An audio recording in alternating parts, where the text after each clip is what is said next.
आहे आपल्या समोर.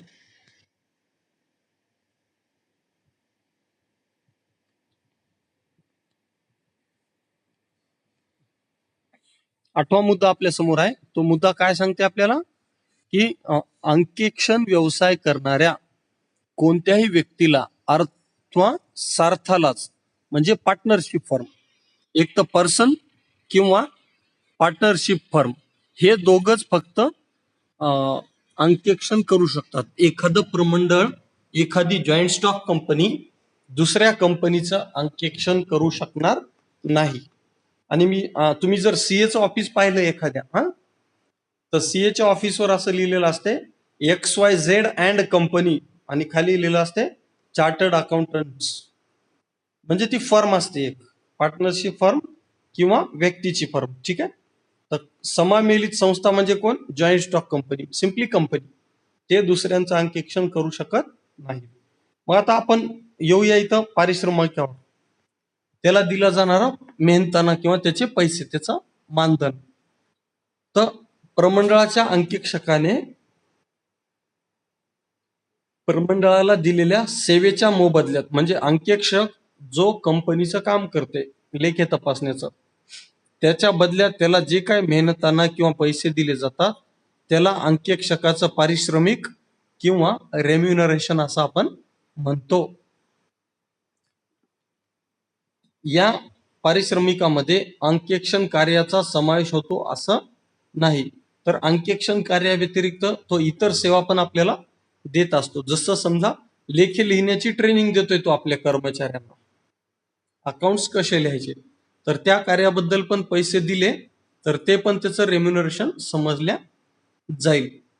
तर मग अंकेक्षकाचे पैसे किती द्यायचे त्याला हे कोण ठरवावं या संबंधी कंपनी कायद्यामध्ये तरतुदी दिलेल्या आहेत. त्यानं सांगितलं 5,000 द्या आणि आपण दिले, असं होत नाही. तर कंपनी कायद्यानुसार विशेष लोकांना त्याचे अधिकार दिलेले आहेत. कोण त्याचं अंकेक्षणाचं मूल्य ठरवायचं ते तर पाहूया आपण काय आहे ते. सॉरी, इकडं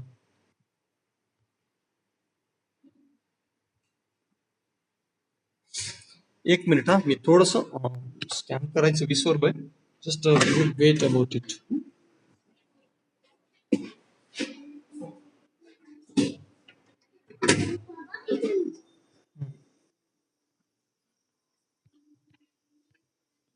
म्हणजे सांगायला आता सरासरी काय असते, पारिश्रमिक जे असेल, अंकेक्षकाचं जे पारिश्रमिक असेल ते समजा सिंपली सर्वसाधारण सभा ठरवेल किंवा संचालक मंडळ ठरवेल स्वतःच्या सभेमध्ये, संचालकांच्या सभेमध्ये निर्णय घेऊन त्याचं पारिश्रमिक ठरवलं जाईल. समजा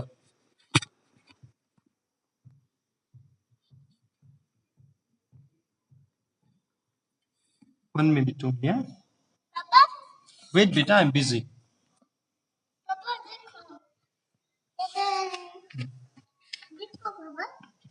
तर या तरतुदींमध्ये पहिली गोष्ट, प्रमंडळाच्या प्रथम अंकेक्षकाची नियुक्ती. मी अगोदर पण सांगितलं, प्रमंडळाच्या प्रथम अंकेक्षकाची नियुक्ती कोण करते? तर संचालक मंडळ करते. म्हणून काय, आपोआप पहिल्या अंकेक्षकाची काय म्हणतात त्याला, पारिश्रमिक किंवा रेम्युनरेशन ठरवण्याचा अधिकार देखील त्यांनाच मिळतो. कोणाला? तर संचालकांना. त्यानंतर जर केंद्र सरकार अंकेक्षकाची नियुक्ती करीत असेल तर केंद्र सरकारच त्याचं रेम्युनरेशन ठरवणार. मी सांगितलं होतं एका ठिकाणी की जर भागधारक जर अंकेक्षकाची नियुक्ती करत नसतील तर कोण देणार अंकेक्षक? केंद्र सरकार देणार. मग केंद्र सरकारच त्याचं मूल्य ठरवेल. त्यानंतर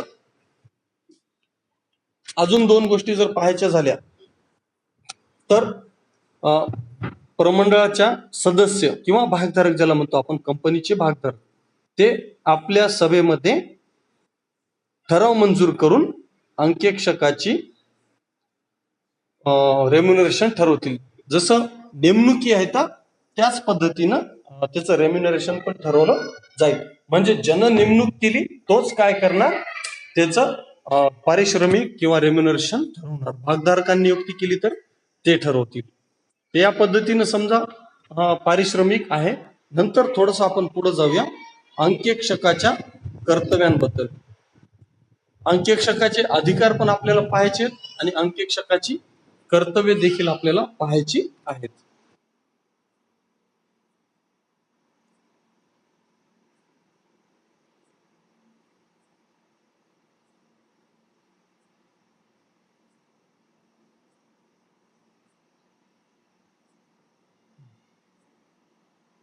अंकेक्षकाची कर्तव्य दिसायलीत का? चॅट बॉक्स मध्ये समजा मला मेसेज पाठवा, बाय मग जर दिसत असतील तर. त्या ठिकाणी अंकेक्षकाची काय कर्तव्य असतात? तर माझा आवाज ऐकायला येतोय का? आवाज जर ऐकायला, हा, ओके.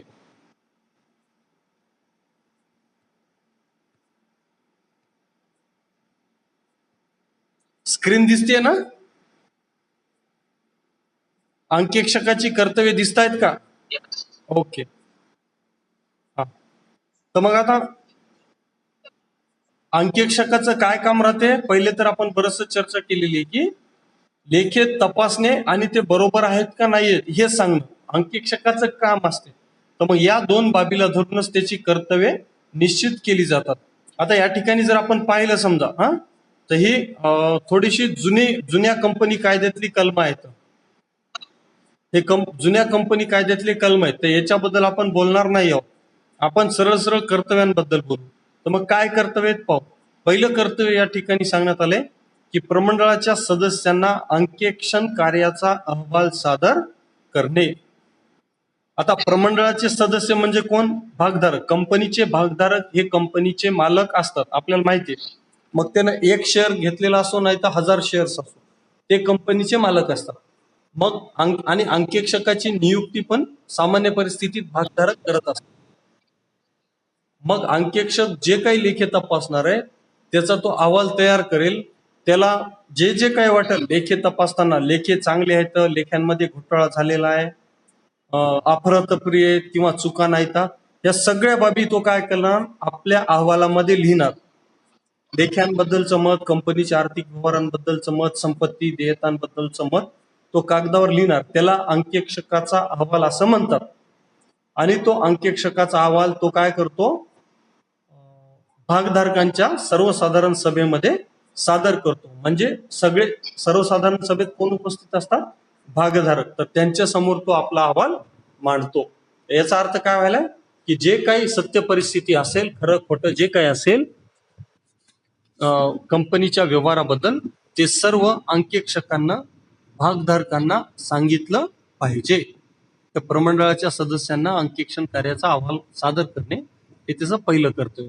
यामध्ये आपण जर माहिती लिहिलेली पाहिली नोट्स मधली पुस्तकातली, तर प्रमंडळाच्या भागधारकांना आपल्या कार्याचा अहवाल सादर करणे हे अंकेक्षकाचे महत्वाचे कर्तव्य समजले जाते. कारण त्याच्या अहवालातच लिहिलेलं असते की कंपनी चांगलं काम करायली का नाही करायली. ते सरळ सरळ. प्रमंडळाच्या लेखा पुस्तकांचे आणि अंतिम लेख्यांचे अंकेक्षण केल्यानंतर प्रमंडळाच्या आर्थिक स्थितीची पुरेशी कल्पना अंकेक्षकाला येते व प्रामुख्याने याच कामासाठी त्याची नेमणूक केलेली असते. म्हणजे कंपनीत काय चालू आहे, व्यवहार बरोबर चालू आहेत का नाहीये, नफा बरोबर आहे का नाहीये, हे सगळं माहीत करून घेण्यासाठी अंकेक्षकाची नेमणूक केली जाते आणि ते त्यानं भागधारकांना सांगितलं पाहिजे आपल्या अहवालामार्फत. ठीक आहे, हे झालं त्याचं पहिलं कर्तव्य. त्यानंतर दुसरं कर्तव्य त्याचं काय? तर जे पहिलं बोललो त्याच्याशी संबंधितच आहे. तर आपल्या अहवालामध्ये लेखे, ताळेबंद आणि आणि नफा तोटा खाते यांच्या सत्यतेबद्दल सूचना देणे. सूचना कोणाला द्यायची? तर भागधारकांनाच द्यायची. ठीक आहे, म्हणजे जे काही लेखे लिहिलेले आहेत, नफा तोटा खाते आणि ताळेबंद यामध्ये लिहिलेले सर्व व्यवहार खरे आहेत आणि अचूक आहेत या संबंधीची सूचना किंवा माहिती भागधारकांना देणं हे अंकेक्षकाचं दुसरं कर्तव्य समजल्या जाते. या ठिकाणी आपण पाहू शकतो अंकेक्षकाने आपल्या अहवालात नफा तोटा खाते, ताळेबंद व इतर लेखे यांच्या खरे खोटेपणाबद्दल आपले प्रामाणिक मत प्रदर्शित करणे हे त्याचे सर्वश्रेष्ठ कर्तव्य समजले जाते किंवा मानले जाते. अपॉइंटमेंटच त्याच्यासाठी आहे ना त्याची. जर तुमची बॅलन्स शीट दाखवायली 5 लाख रुपयाच्या संपत्ती तुमच्याकडे आहेत, तर अंकेक्षकाचं कर्तव्य खरोखरच 5 लाखाच्या संपत्ती त्या व्यवसायाच्या मालकीच्या व ताब्यात आहेत काय. ठीक आहे. जर नसतील तर त्यानं स्पष्ट लिहिलं पाहिजे आपल्या अहवालात की ताळेबंदात 5 लाखाच्या संपत्ती दाखवलेल्या आहेत, हे खोटं आहे, कंपनीकडे फक्त 3 लाखाच्या संपत्ती आहेत. म्हणजे या पद्धतीनं खरे खोटेपणा त्यानं आपल्या अहवालामध्ये स्पष्टपणे मांडला पाहिजे. त्यासोबतच संपत्तीच नाही तर नफा तोटा खात्यामध्ये दिसणारा नफा किंवा तोटा बरोबर आहे किंवा नाही, आणि कंपनीच्या ताळेबंदावरून वास्तविक आर्थिक स्थितीचा बोध होतो किंवा नाही, याबद्दलचे स्पष्ट मत अहवालात स्पष्ट केले पाहिजे. ठीक आहे. म्हणजे खरं खोटं त्यानं सगळंच बाहेर आणलं पाहिजे समजा, हे त्याचं दुसरं कर्तव्य समजलं जातं. त्यानंतर तिसरी गोष्ट आहे, आपल्या अहवालामध्ये, आता अहवाल तर तो सादरच करणार आहे, तर आपल्या अहवालामध्ये काय त्यानं महत्वपूर्ण गोष्टींचा उल्लेख करणं गरजेचं आहे. आता महत्वपूर्ण गोष्टी म्हणजे काय, तर जे काही अंकेक्षकाला योग्य वाटते लेखे तपासत असताना किंवा लेखे तपासण्याच्या कामामध्ये अंकेक्षकाला ज्या गोष्टीची आवश्यकता पडते, त्याला जे काही काम करावं वाटते, त्या सगळ्या बाबी महत्वपूर्ण समजल्या जातात. जसं उदाहरणार्थ एखादा 200 रुपयाचं रिफ्रेशमेंटचं ट्रान्झॅक्शन दाखवलेलं आहे की कंपनीच्या कर्मचाऱ्यांनी नाश्ता चहा पाण्यावर 200 रुपये खर्च केले. आता हा ट्रान्झॅक्शन जर अंकेक्षकाला खूप महत्वपूर्ण वाटला तर तो म्हणू शकतो, तो पुरावा मागू शकतो, ठीक आहे तुम्ही नाश्ता केला, रिफ्रेशमेंट केला, तर त्याचे बिल्स दाखवा, कोणत्या हॉटेलमधून आणलं होतं, किती रुपयाचं आणलं होतं. आणि जर समजा त्या रिफ्रेशमेंटचे बिल कंपनीचे कर्मचारी किंवा संचालक सादर करू शकले नाहीत, तर तो लिहितो तिथं, या 200 रुपयाचं मी अंकेक्षण करू शकलो नाही कारण मला पुरावे उपलब्ध झालेले नव्हते, असं तो क्लिअर लिहिते. म्हणजे काय झालं, ते 200 रुपयाचाच ट्रान्झॅक्शन होता, तो त्याच्या दृष्टीनं महत्वपूर्ण होता म्हणून तो तसं सांगतोय, या व्यवहाराचा पुरावा नसल्यामुळे मी अंकेक्षण करू शकत नाही. तर अशा ज्या गोष्टी त्याला महत्वपूर्ण वाटतात कंपनीच्या आर्थिक स्थितीविषयी किंवा नफ्याविषयी, त्या सर्व बाबींचा उल्लेख अंकेक्षकाने आपल्या अहवालामध्ये स्पष्टपणे केला पाहिजे.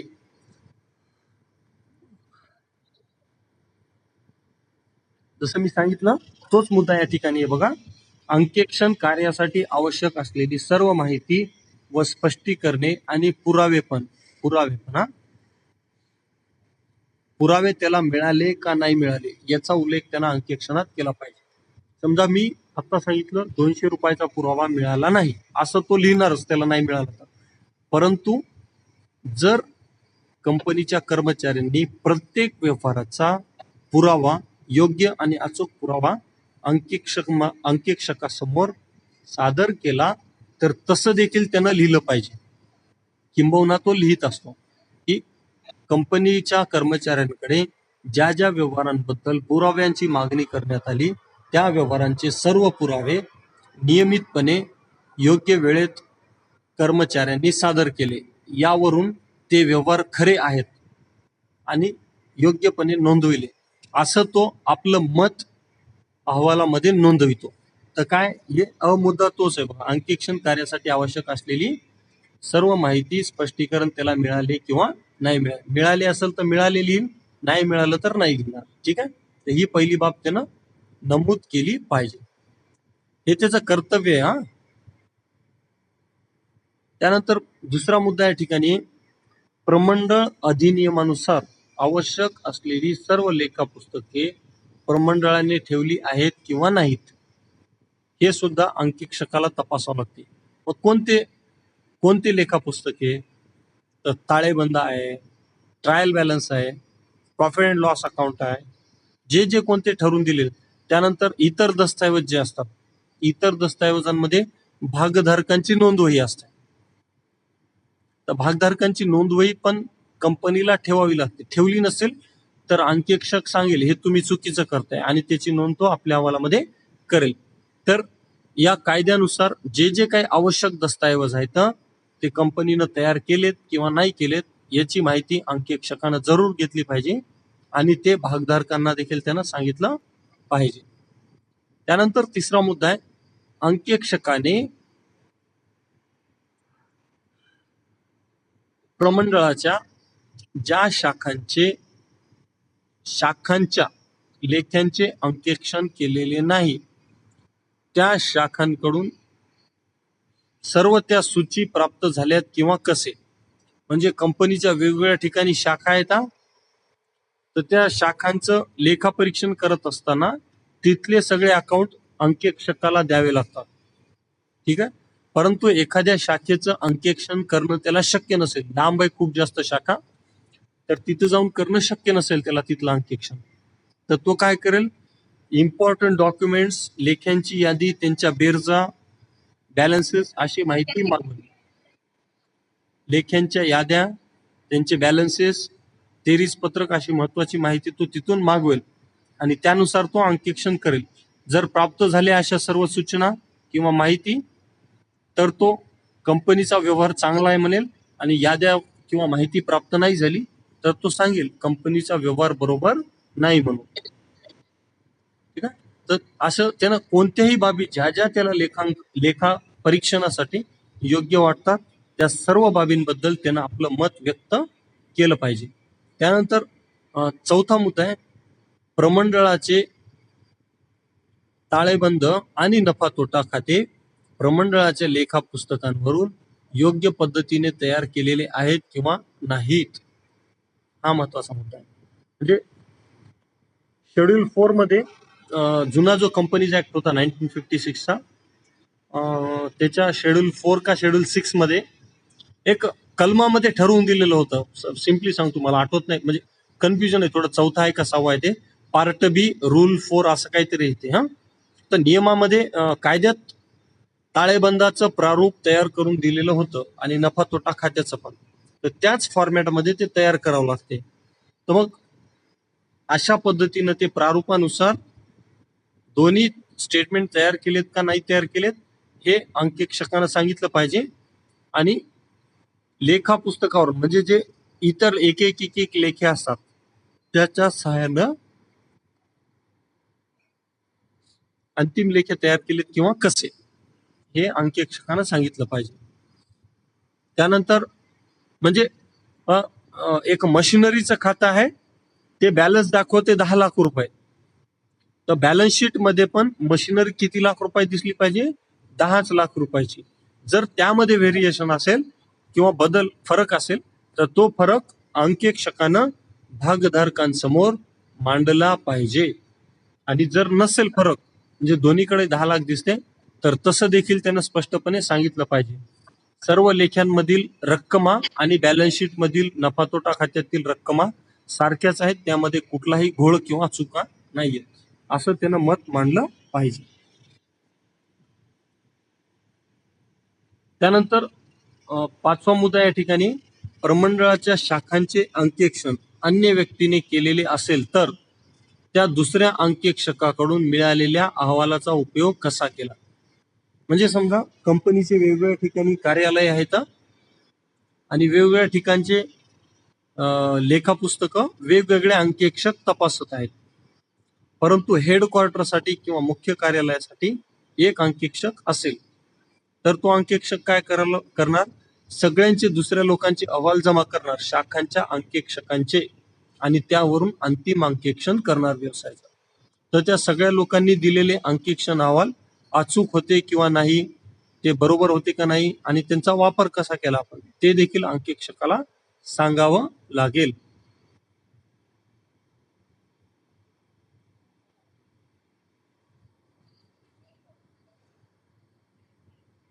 त्यानंतर पुढचा मुद्दा आहे, अंकेक्षक काय करतो, लेखी तपासत असताना कंपनीच्या संचालकालाही स्पष्टीकरण विचारतो आणि कंपनीच्या कर्मचाऱ्यांना पण स्पष्टीकरण विचारत असतो. तर असं स्पष्टीकरण त्याला का विचारावं लागते, कारण ज्या व्यवहाराबद्दल त्याला शंका निर्माण झाली त्या व्यवहारांचं तो स्पष्टीकरण विचारू शकतो. मग जर संचालकांनी किंवा कर्मचाऱ्यांनी घोटाळा केलेला नसेल तर ते सहज पुरावे पण सादर करतील आणि समाधानकारक उत्तर देखील देतील. ठीक आहे, जर सगळं काही व्यवस्थित असेल तर. परंतु अंकेक्षकाला काही घोटाळा झाल्याची शंका येते आणि संचालक तसेच कर्मचारी ते बरोबर उत्तर देत नाहीयेत, उडवाउडवीची उत्तर देत आहेत. अशा परिस्थितीत अंकेक्षकानं आपल्या अहवालामध्ये ती वस्तुस्थिती भागधारकांना सांगितली पाहिजे की मला XYZ या व्यवहारांवर किंवा या व्यवहारांच्या खरे खोटेपणाबद्दल शंका आहे. त्यामुळं मी संचालकांकडं किंवा कर्मचाऱ्यांकडं स्पष्टीकरण विचारलं होतं, परंतु त्यांनी मला कुठलंही स्पष्टीकरण किंवा समाधानकारक उत्तर दिलेलं नाही. म्हणून हा व्यवहार संशयक वाटतो, खोटा वाटतो. अशी वस्तुस्थिती अंकेक्षकानं भागधारकांसमोर सादर केली पाहिजे. हे सगळे अंकेक्षकाची कर्तव्य. तर मला वाटतं पहिल्याच दिवशी अंकेक्षणाबद्दल आपण बोलत असताना मी सांगितलं होतं की अंकेक्षण म्हणलं तर काय किंवा लेखापरीक्षण म्हणलं तर काय, 2-3 गोष्टी तपासणं. पहिली गोष्ट, लेख्यांमध्ये ज्या काही नोंदी केलेल्या आहेत त्या बरोबर आहेत किंवा नाहीत हे तपासणे, अचूक असल्याचं तपासणं. त्यानंतर त्यामध्ये कुठलाही खरे खोटेपणा, चुका आणि लबाडी किंवा फसवेगिरी नाही हे उजेडात आणणं, जर असेल तर उजेडात आणणं. आणि लास्टची गोष्ट, नफा तोटा खात्यावरून दिसणारा नफा आणि बॅलन्स शीट वरून दिसणारी आर्थिक परिस्थिती हे सगळं काही करेक्ट आहे हे सिद्ध करून देण्यासाठी अंकेक्षण केलं जाते. जर कुठं घोटाळा असेल तर तो उघडकीस आणणं हा त्याचा उद्देश असतो. तर त्या उद्देशानुसारच अंकेक्षकाचं कर्तव्य ठरते. त्यानं सगळ्या ह्या बाबी बाहेर काढून, घोटाळे बाहेर काढून भागधारकांसमोर मांडले पाहिजेत. त्यानंतर पुढचा मुद्दा आहे, प्रमंडळाच्या अभिकर्त्यांनी आपल्या पदाचा राजीनामा दिल्यास त्यावेळी तयार करण्यात येणाऱ्या नफा तोटा खाते व ताळेबंदाबद्दल अहवाल तयार करून तो भागधारकांना सादर करणे. म्हणजे आता इथं अभिकर्ते म्हणजे एजंट म्हणा किंवा संचालक म्हणा किंवा लेखापाल म्हणा, असे जे महत्वाच्या पदावर बसलेले अधिकारी आहेत कंपनीच्या, तर ते अधिकारी, मग ते संचालक असो का अध्यक्ष असो का कोषाध्यक्ष असो, व्यवस्थापकीय संचालक असो, असे जे महत्वाच्या पदावर बसलेले अधिकारी आहेत ते अभिकर्ते नका वाचू, इथं अधिकारी म्हणा. त्यांनी जर आपल्या पदाचा राजीनामा दिला असेल तर तो मंजूर केल्याबरोबर किंवा करण्याच्या अगोदर तात्काळ त्या तारखेपर्यंत कंपनीचं नफा तोटा पत्रक आणि ताळेबंद तयार केलं पाहिजे अंकेक्षकानं स्वतः, म्हणजे तयार करून घेतलं पाहिजे आणि त्याबद्दल आपला अहवाल भागधारकांना सादर केला पाहिजे. नाहीतर हे वरच्या पदावरचे अधिकारी काय करतात, घोटाळे करतात आणि लगेच राजीनामा देतात, म्हणजे त्यांच्या विरुद्ध काही कार्यवाही करता येऊ नये म्हणून. तर असं जर कोणी राजीनामा देत असेल मोठ्या पदावरचा अधिकारी कंपनीचा, तर तो राजीनामा स्वीकारण्यापूर्वी काय करायचं, फायनल अकाउंट तयार करून घ्यायचे, भलेही वर्ष संपलेलं असो अथवा नसो, आणि त्याबद्दल वस्तुस्थिती भागधारकांसमोर सादर केली पाहिजे. त्यानंतर पुन्हा पुढचा मुद्दा आहे 6वा, संचालकांविरुद्ध म्हणजे कंपनीच्या संचालकांविरुद्ध जर ऍडव्होकेट जनरल, आता इथं ऍडव्होकेट जनरल म्हणजे महाधिवक्ता, म्हणजे शासनाचा जो वकील असतो तो, तर इथं कोणही समजा शासकीय म्हणजे शासनानं म्हणा, राज्य शासन केंद्र शासनानं जर संचालकांविरुद्ध कोणतीही कार्यवाही सुरू केली, कायदेशीर कार्यवाही, किंवा संचालकांवर भागधारकांनीच केस केली, तर कोणत्याही प्रकारचा खटला जर संचालकांवर चालू असेल तर त्या खटल्यांमध्ये जी जी काही माहिती लागेल लेख्यांसंबंधीची ती सर्व माहिती अंकेक्षकाने ती सर्व माहिती अंकेक्षकाने न्यायालयासमोर सादर केली पाहिजे. हे ऍडव्होकेट जनरल म्हणजे तो वकीलच असतो शासनाचा. ठीक आहे. तर संचालकांविरुद्ध चालू असणाऱ्या कोणत्याही केसबद्दल आवश्यक ती माहिती अंकेक्षकाने सादर करावी कोर्टामध्ये. त्यानंतर कंपनीनं वाटप केलेले भागांचं वाटप करत असते कंपनी. त्यानंतर त्याबद्दल मिळालेली रोख रक्कम, त्यानंतर भांडवल आणि रिसिप्ट अँड पेमेंट या संबंधी सर्व नोंदी अचूकपणे ठेवण्यात आलेल्या आहेत. म्हणजे भागांचा हिशोब, भागांबद्दल मिळालेले पैसे, एकूण जे काही भांडवल असेल ते, त्याच्यानंतर कंपनीला होणारी आर्थिक प्राप्ती व शोधन, हे सगळे स्टेटमेंट्स विधिविहित म्हणजे कायद्यानुसार ठरवून दिलेले अहवाल, या सगळ्यांसंबंधी कायद्यानं ठरवून दिलेले सर्व अहवाल तयार करण्यात आलेले आहेत किंवा नाहीत हे अंकेक्षकानं सांगितलं पाहिजे. जर शेअर होल्डरचं रजिस्टर म्हणजे भागधारकांची नोंदवही तयार केलेली नसेल तर ती का तयार केलेली नाही हे अंकेक्षकानं विचारलं पाहिजे संचालकांना. ठीक आहे. आणि ते ठेवलेले असतील ते सर्व पुस्तकं तर ते सर्टिफाईड करणं म्हणजे ते तपासून देणं, प्रमाणित करणं हे अंकेक्षकाचं काम आहे. त्यानंतर 8वा मुद्दा आहे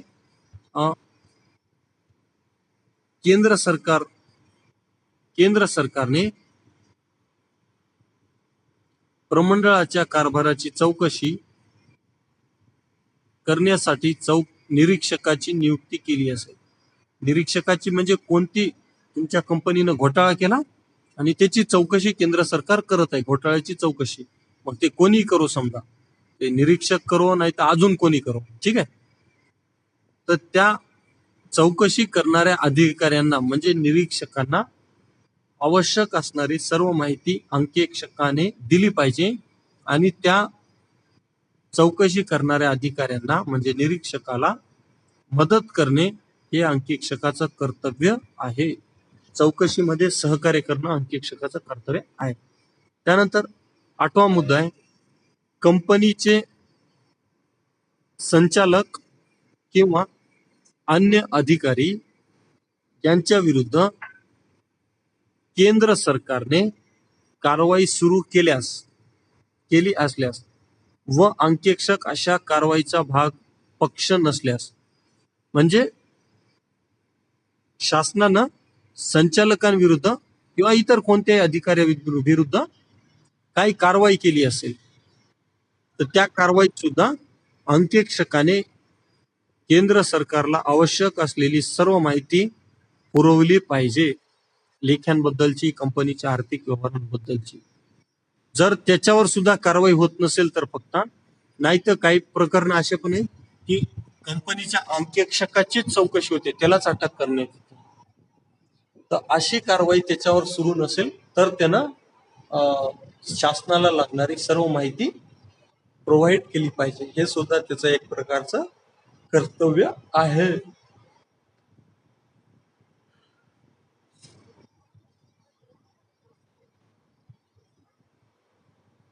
मग अजून समजा पुढे जाऊन न्यायालयीन निर्णय आणि अंकेक्षकाची कर्तव्य असं आता हे आपण जसं पाहिलं 2-3 ठिकाणी की न्यायालयीन खटल्यांमध्ये अंकेक्षकानं माहिती द्यावी, त्यानंतर ऍडव्होकेट जनरलला काही माहिती द्यावी, केंद्र सरकारला माहिती द्यावी.